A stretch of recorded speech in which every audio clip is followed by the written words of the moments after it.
बोलो बाके बिहारी लाल की जय। राधे राधे मित्रों, राधा कृष्ण के इस आने वाले एपिसोड में आप देखेंगे कि जिसमें नारायण समुद्र मंथन के दौरान पूछने लगते हैं तो इस मंत्र में देवता का नेतृत्व कौन करेगा। देवता बताते हैं कि देवराज इंद्र, हम सभी इन्हीं का अनुसरण करेंगे। शुक्राचार्य भी बताने लगते हैं कि और हम असुरों में और भानु नेतृत्व करेगा। नारायण कहने लगते हैं समुद्र देवता, अब आपके गर्भ से अमूल्य रत्न निकालने के लिए देवता और असुर दोनों साथ मिलकर के समुद्र मंथन करें। और मंदाक पर्वत और महादेव के दिव्य वासुकी के साथ से यह मंथन आज तक का सबसे विशाल मंथन होगा, जैसे न कभी हुआ है और न कभी भविष्य में होगा।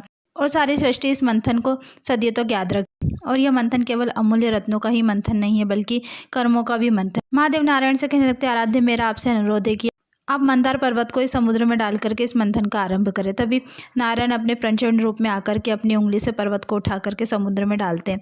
उसके बाद महादेव से कहते हैं कि अब समय है इस मंथन में वासुकी के सम्मिलित होने का। तभी महादेव भी अपने दिव्य नाग वासुकी को जाने के लिए कह देते हैं। तभी महादेव की आज्ञा से वासुकी पर्वत के चारों तरफ अपना फन फैलाए आ जाते हैं। नारायण कहने लगते हैं कि यहाँ पर एक पक्ष वासुकी के सिर को चयन करेगा और दूसरा पक्ष वासुकी की पूंछ को चयन करेगा। अब आप यह लोग तय कीजिए कि कौन सा पक्ष किसे चयन करता है। और असुरों में से स्वरभानु को चयन करने के लिए कहने लगते हैं। स्वरभानु बहुत दुविधा में पड़ जाता है कि कौन सा सिरा चयन करे। तभी देवता कहने लगता है यह तो नहीं ले पा रहा है निर्णय, यदि अमृत मंथन में अमृत चुनने का समय आएगा तब क्या होगा। तभी नारायण कहने लगते हैं अगर आप लोग नहीं चयन कर पा रहे हैं ना, तो मैं यह निर्णय लेता हूँ। देवता वासुकी के किशोर को चयन करेंगे। वासुकी महादेव के कंठ में रहता है, तो देवता के लिए सौभाग्य की बात होगी कि वह वासुकी के शीश की ओर, सभी असुर पूछ की ओर रहे। यह सुनकर के स्वरभानु कहने लगता है नहीं नहीं, हम असुर शीश की ओर होंगे। सुनकर के नारायण भी मुस्कुराते हुए कहने लगते तो ठीक है स्वरभानु, यदि तुम चाहते हो कि असुर शीश की ओर रहे तो तुम शीश को ही चुनोगे और हम सब देवता पूछ को चुनेंगे। और इस निर्णय में देवताओं को तो कोई आपत्ति नहीं है ना। तभी देवता भी कहने लगते नहीं नारायण, यदि आपका यही निर्णय है तो हम स्वीकार करते हैं। नारायण कहने लगते जो तुम्हें चाहिए था ना स्वरभानु, वह तुम्हें मिल चुका है। अब तुम्हारा यह निर्णय तुम्हारा कर्म बन चुका है। मंथन में सभी देवता असुरों को अपने अपने कर्मों का फल ही मिले। नारायण देवता और असुरों को समुद्र की ओर अग्रसर होने के लिए कहते हैं।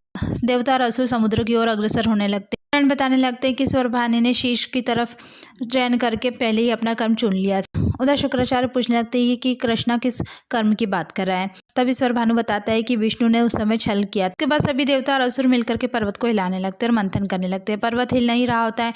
असुर कहने लगते हैं कि तुम देवता बल ही नहीं लगा रहे हो, इसलिए पर्वत नहीं हिल पा रहा है, इसलिए मंथन नहीं हो पा रहा है। देवता भी असुरों को दोष देने लगते हैं कि तुम अपना पूर्ण बल नहीं लगा रहे हो। तभी शुक्राचार्य कहने लगते महादेव देवता और असुर दोनों ही अपना बल लगा रहे हैं, लेकिन फिर भी पर्वत क्यों नहीं हिल पा रहा है। महादेव कहने लगते हैं अब इस समुद्र मंथन को सफल बनाने का केवल एक ही मार्ग शेष है। इस विशाल मंदार पर्वत को संतुलन बनाए रखने के लिए हमें किसी ठोस समतल वस्तु की आवश्यकता होगी, तभी वह मंथन संभव हो पाएगा।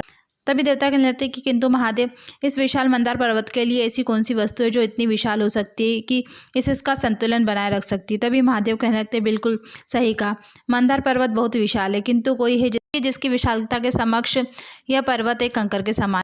मेरे आराध्य सृष्टि के संचालक नारायण, केवल वही इस कार्य को कर पाएंगे। और कहने लगते हैं आराध्य, अब समय आ गया है आपका कुकुर्म अवतार लेने का। और नारायण अपने कछुए के अवतार में आ जाते हैं। तभी महादेव सबको बताते हैं कि मेरे आराध्य को इस अवतार कुकुर्म अवतार के रूप में जानेगा। कृष्ण कुकुर्म अवतार के रूप में पर्वत संतुलन बनाते। उसके बाद देवता और असुर समुद्र मंथन चालू कर देते थे। तभी वासुकी के मुख से विष निकलने लगता। असुर पूछने लगते हैं नारायण, ये वासुकी के मुख से विष क्यों बाहर आ रहा है। नारायण भी कहने लगते हैं वासुकी तो महादेव का विशेष नाग है और इतना महान कार्य कर रहे हैं वह, तो उनके मुख से विष तो निकलेगा ही। और तुमने ही तो वासुकी के मुख का स्थान चयन किया है ना, तो तुम्हें विष तो सहन करना ही पड़ेगा। देवता भी कहने लगते हैं नारायण ने सही कहा था, ये कर्मों की बात है तो कर्मों का फल तो मिलेगा ही। और तुमने नारायण के विरुद्ध जाकर के मुख का चयन किया, जो सभी असुरों को भुगतना पड़ रहा है। तभी स्वरभानु आचार्य के पास जाकर के कहना था आचार्य, इस विष्णु ने हमारे साथ छल किया, उसने जानबूझ करके मुझे वासुकी का स्थान दिया। आप अभी इसी वक्त यह मंथन रुकवाइए। आचार्य भी कहने लगते इस वक्त यह सही नहीं होगा, अब मंथन को बीच में नहीं रोका जा सकता। यदि हम इस मंथन को तोड़ते ना तो हमारी पराजय होगी और मंथन के दौरान निकलने वाली किसी भी चीज़ पर हमारा अधिकार नहीं होगा। स्वरभानु के लगता है किंतु आज विष के कारण हम असुरों को बहुत हानि हो रही है और कई असुर मर भी रहे। आचार्य भी कहने लगते मुझे ज्ञात है कि विष्णु के छल के कारण हमें कई हानि हो रही, किंतु समाज के हित के कारण हमें यह मंथन करना होगा। परंतु तुम्हें स्मरण रहे कि अब तुम विष्णु के छल में नहीं फंसोगे। स्वरभानु कहने लगता है मैं वचन देता हूँ आचार्य, और कहता है कि अब की बार यह विष्णु मुझे अपने छल में नहीं फंसा पाएगा। देवता असुर फिर से समुद्र मंथन करने लगे।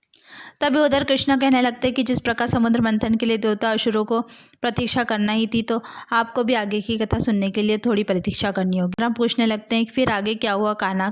महादेव भी बताने लगते हैं क्योंकि आगे बहुत अत्यंत महत्वपूर्ण कार्य जो होने वाला। उधर राधा और पार्वती जो कि महादेव और कान्हा से रूठी हुई होती है। राधा कह रही होती है कि हम इस नवरात्रि की पूजा में निरंतर जप करेंगे और उसके पश्चात अत्यंत शक्तिशाली हो जाएंगे और हम अपनी शक्ति के प्रयोग से किसी भी पुरुष की सहायता नहीं करें, क्योंकि उन लोगों ने हमें बहुत पीड़ा दी है, क्योंकि वो हमसे प्रेम नहीं करते और नहीं उन्हें हमारी चिंता, और हम एक दूसरे की शक्तिकरण करेंगे तो हम इस नए संसार में प्रसन्न रहेंगे। रुक्मणी भी कहने लगती है, सही कहा राधा तुमने, हमारे इस नए संसार में किसी भी पुरुष की कोई आवश्यकता नहीं हो। और राधा शंख का बिगुल बजाने लगती है। उधर कान्हा शंख की ध्वनि सुन करके कहने लगते, शंख की ध्वनि का मैं अनुसरण करना चाहता था, इसलिए यह कथा यहीं रोक दी थी। और सबको बताने लगते हैं कि राधा ने शंख की ध्वनि के साथ अपना नवरात्रि पाठ शुरू कर दिया। उधर आचार्य भी सौरभानु से कहने लगते हैं कि ये कृष्ण राधा एक दूसरे से बहुत दूर है और कृष्णा नहीं जानता कि राधा कहाँ है, किंतु फिर भी वो उस शंख ध्वनि को सुन पा रहा है जो राधा ने बजाया कुछ तो।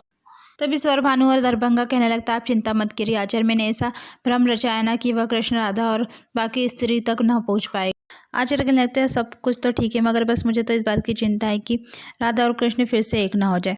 उधर अपस्मार भी महादेव और कृष्णा से कहने लगता है कि इस संसार की कोई भी स्त्री मेरे प्रकोप से नहीं बच सकती।